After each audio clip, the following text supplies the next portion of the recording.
Hello दोस्तों, programming lab channel में आपका स्वागत है। दोस्तों, प्रोग्रामिंग लैब चैनल में क्या है कि हम सी प्रोग्रामिंग का ट्यूटोरियल देख रहे हैं। उसके साथ सीरीज ऑफ वीडियोस भी हमने कवर किया है और एक प्लेलिस्ट बनाया है। तो आप ये प्लेलिस्ट को कवर कर सकते हो। उसमें हमने मल्टीपल वीडियोस भी अपलोड किया है। तो आप सीक्वेंस बाय सीक्वेंस वीडियो देखोगे ना, तो आप सी प्रोग्रामिंग इजीली सीख पाओगे और आपको सी प्रोग्रामिंग सीखने में इजी लगेगा। और वीडियो अच्छा लगे तो लाइक कर सकते हो। कुछ भी डाउट तो वीडियो के कमेंट बॉक्स में कमेंट कर सकते हो, अपने फ्रेंड के साथ शेयर कर सकते हो। और चैनल अच्छा लगे ना, वीडियो अच्छा लगे ना, चैनल अच्छा लगे तो आप सब्सक्राइब कर सकते हो, नोटिफिकेशन बेल को भी हिट कर सकते हो, तो आपको इस प्रकार की वीडियो की नोटिफिकेशन मिलती रहे। तो चलिए दोस्तों, आज का वीडियो स्टार्ट करते हैं। तो आज के वीडियो में क्या है कि हम स्टोरेज क्लासेस के बारे में देखने वाले हैं। C programming multiple storage classes है। तो स्टोरेज क्लासेस का क्या है कि एडिशनल फंक्शनलिटी एंड फीचर्स, वो पर्टिकुलर वेरिएबल्स एंड फंक्शन आप जब भी स्टोरेज क्लास स्पेसिफायर से यूज करके लिखोगे ना, तो आप क्या है कि एडिशनल फंक्शनलिटी एंड फीचर मिलेगा आपको। तो कौन कौन से स्टोरेज क्लासेस है, उसमें क्या फीचर होता है। तो जब भी आप स्टोरेज क्लासेस यूज करते हो ना, तो इसमें क्या है कि स्कोप, वो particular storage classes scope define कर सकता है और विजिबिलिटी प्रोवाइड कर सकता है, लाइफ स्पैन। कोई भी बड़ी वेरिएबल आप पर्टिकुलर स्टोरेज क्लास स्पेसिफाई करोगे ना, तो उसका स्कोप डिफाइन होगा, विजिबिलिटी डिफाइन होगा, लाइफ स्पैन डिफाइन होगा। तो सी प्रोग्रामिंग में कौन कौन से स्टोरेज क्लासेस है, तो आप यहाँ पे टेबल में देख सकते हो कि हमारे पास ऑटो है, extern, static and register storage class specifier है। तो ऑटो की बात करें तो जब भी हम वेरिएबल ऑटो डिक्लेयर करेंगे ना, तो उसका स्टोरेज कहाँ पे एलोकेट होगा, स्टैक पे एलोकेट हो गया। जैसे एक्सटर्न का जो है ना वेरिएबल, एक्सटर्न वेरिएबल उसका मेमोरी डेटा सेगमेंट में एलोकेट होगा। स्टैटिक वेरिएबल है ना, उसका मेमोरी डेटा सेगमेंट में एलोकेट होगा। और सीपीयू का जो वेरिएबल डिक्लेयर करोगे ना, सॉरी, जो भी रजिस्टर आप वेरिएबल आप रजिस्टर डिक्लेयर करोगे ना, उसका मेमोरी सीपीयू रजिस्टर में एलोकेट होगा।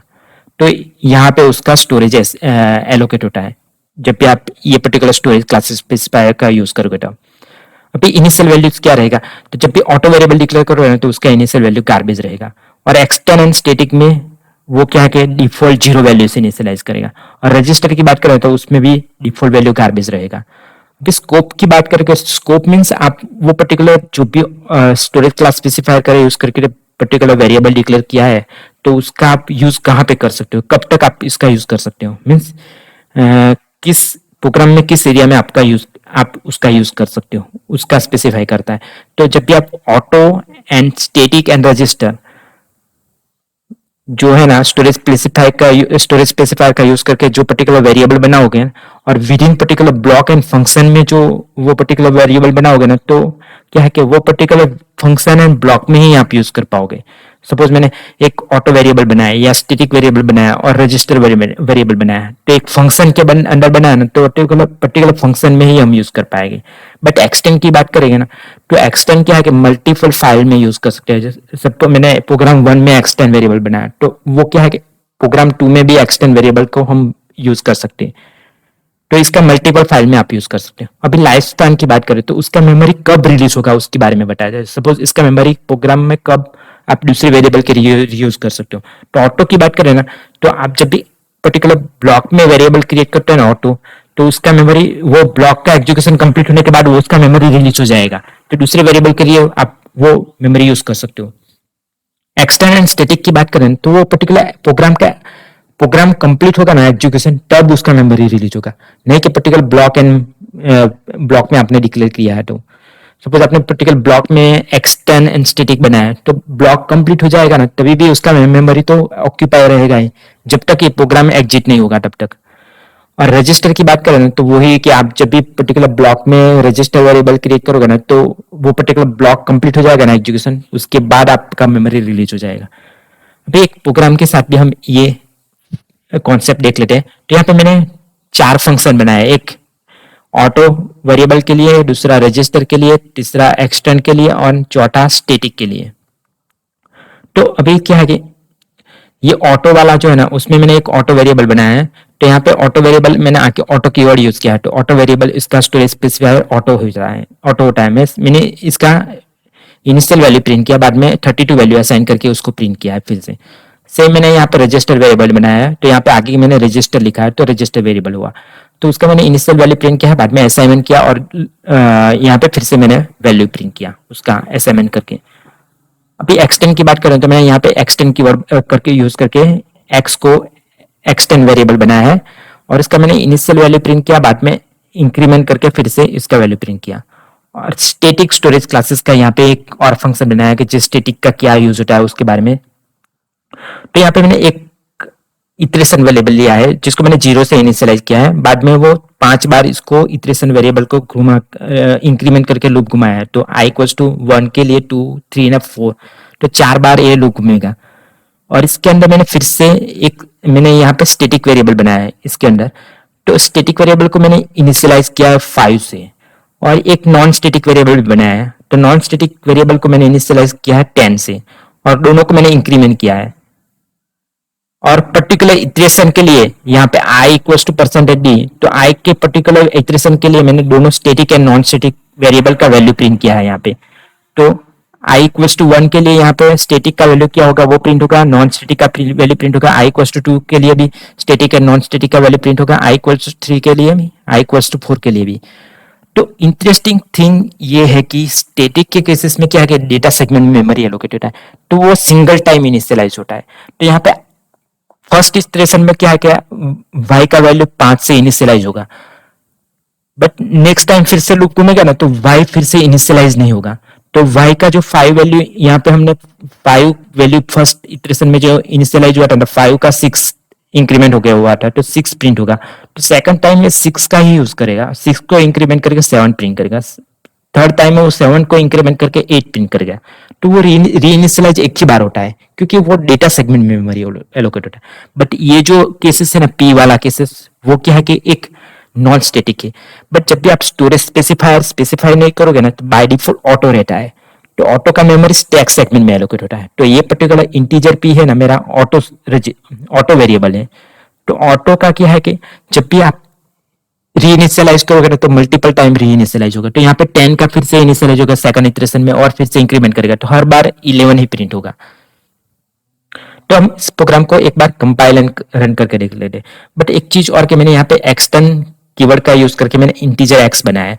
तो इसके लिए मैंने एक और यहाँ पे C फाइल बनाया है, उसमें मैंने इंटीजर x इक्वल टू 32 डाला है। तो मैंने आपको बताया था ना जो एक्सटर्न है क्या है मल्टीपल फाइल में उसका यूज कर सकते हैं। तो इसका डेफिनेशन कंपाइलर क्या मानता है कि ए एक्सटेंड कीवर्ड है, तो ए एक्स का डेफिनेशन और कोई फाइल में पड़ा हुआ है ऐसा एज्यूम करता है। तो दूसरी फाइल का ढूंढने जाएगा ना तो उसको मिलेगा कि ए एक्स इक्वल्स टू 32 इसको मिलेगा। तो एक्स इक्वल्स टू 32 मिलेगा ना तो वो x equals to 32 value initial value वहां से लेगा, नहीं कि 0 बाय डिफॉल्ट वैल्यू 0 से असाइन होता है, राइट। बट इसका वैल्यू यहाँ पे से मिल जाएगा ना 32, तो बाय डिफॉल्ट वैल्यू 32 लेगा, तो 32 प्रिंट करेगा और बाद में इंक्रीमेंट करके 33 प्रिंट करेगा। तो एक बार हम प्रोग्राम को कंपाइल करके देख लेते हैं। तो कंपाइल करने के लिए आपको दोनों फाइल पास करना पड़ेगा, स्टोरेज एंड बाद में आउटपुट में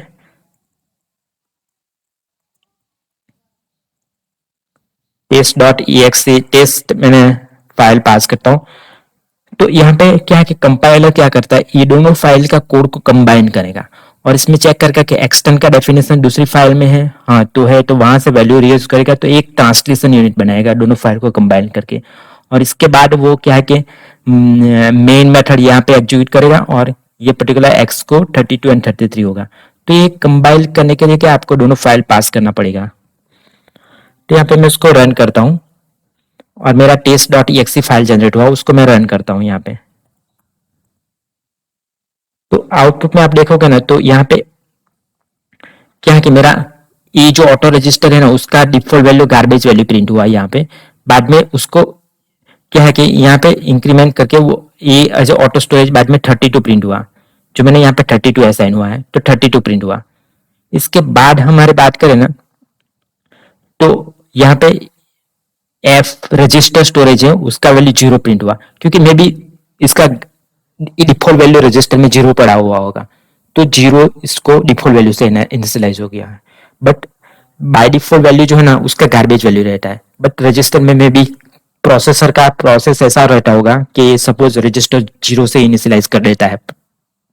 सपोज आप प्रोग्राम स्टार्ट करते हो ना तो 0 से इनिशियलाइज कर देता है, तो 0 वैल्यू पड़ा होगा, तो यहाँ पे 0 इनिशियलाइज हुआ है। और इसके बाद मैंने यहाँ पे उसका ये फ्लोट वैल्यू असाइन किया, तो वो फ्लोट वैल्यू यहाँ पे प्रिंट हुआ। तो ये फ्लोट वैल्यू क्यों ऐसा प्रिंट हुआ, क्योंकि फ्लोट का जो है ना वो 2 डेसिमल में यहाँ पे मीन्स 2's कॉम्प्लीमेंट में यहाँ पे प्रिंट हुआ है। तो आपका जो भी फ्लोटिंग वेरिएबल है ना वो 2's कॉम्प्लीमेंट में यहाँ पे ये फ्लोटिंग नंबर मैंटिसा एंड ये जो है ना नॉन डेसिमल प्लेसेस वो अलग अलग स्टोरेज के हिसाब से प्रिंट होता है। तो फ्लोट वैल्यूएबल कैसे प्रिंट होता है उसके बारे में हमने ऑलरेडी देखा है कि कैसे वंस कंप्लीमेंट टू कंप्लीमेंट में हम स्टोर करते हैं वैल्यू। और एक्सटेंड की बात किया था ना, तो उसमें मैंने बताया था आपको बाय डिफॉल्ट वो 232 से वैल्यू प्रिंट आ रहा है, जो ये 32 है ना वो, और इसको एक इंक्रीमेंट करके 33 यहाँ पे प्रिंट हुआ। अभी इटरेशन स्टेटिक की बात करेंगे ना हम, तो फर्स्ट इटरेशन में जो है ना y का वैल्यू जो है ना 6 प्रिंट हुआ, जैसे हमने डिस्कस किया था ना इंक्रीमेंट करके, और p का वैल्यू 11 प्रिंट हुआ। तो p का वैल्यू जो है हर इटरेशन में सेम ही प्रिंट होता है, क्योंकि वो हर बार री इनिशियलाइज करता है। बट स्टेटिक वाला केसेस में क्या री इनिशियलाइज नहीं होता है, तो यहाँ पे इंक्रीमेंटेड वैल्यू प्रिंट है 6 7 8 9 करके। तो आपने देखा कि स्टेटिक का वैल्यू जो है ना एक सिंगल टाइम इनिशियलाइज होता है, और एक्सटर्न का वैल्यू है ना दूसरी फाइल से वो रिफर करता है। तो अभी हमने क्या कि extern, static, register and auto के बारे में देखा। और ऑटो क्या है कि डिफॉल्ट स्टोरेज स्पेसिफायर है, तो यहाँ पे जो हमने पी का स्टोरेज स्पेसिफाई नहीं किया, तो बाय डिफॉल्ट है ना वो ऑटो है। तो दोस्तों आपको इस प्रोग्राम के साथ कुछ समझने को मिला, सीखने को मिला, तो इस वीडियो को लाइक कर सकते हो। कुछ भी डाउट हो तो वीडियो के कमेंट बॉक्स में कमेंट कर सकते हो। और ऐसे उस पूरी वीडियो के साथ हम नेक्स्ट टाइम मिलते हैं, तब तक के लिए बाय बाय।